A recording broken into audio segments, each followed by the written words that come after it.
ขอนเสร็จแล้วนี่มาดูกันนี่ให้ดูชื่อเลยโอเคเราเจอแมวบ้าด้วยก็เจอแมวสวัสดีครับแมวไม่ให้ถ่ายครับผมนี่ครับตัวนี้ครับนี่ค่ะแมวอังกฤษด้วยแมวอังกฤษไม่ชอบให้ถ่ายนะครับเราเห็นแมวตรงนู้นด้วยโอเคเดี๋ยวเราไปถ่ายแมวกันเดี๋ยวเราให้แมวสัมภาษณ์นะครับใช่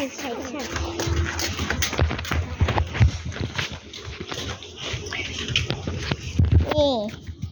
เจ้าเหมียวเมื่อกี้ทุกคนเห็นเจ้าเหมียวไหมฮะดูทำไมมันก็จังเลยนี่เราเจออีกคนนึงนี่เราหลับอยู่อย่าไปรบกวนมันโอเคครับเดี๋ยวให้ผมไปเจอบ้านแล้วไปจะทำการเป็นเลยนะโอเคนะนี่ภาษาเรามาอีกแล้วแกล้งมา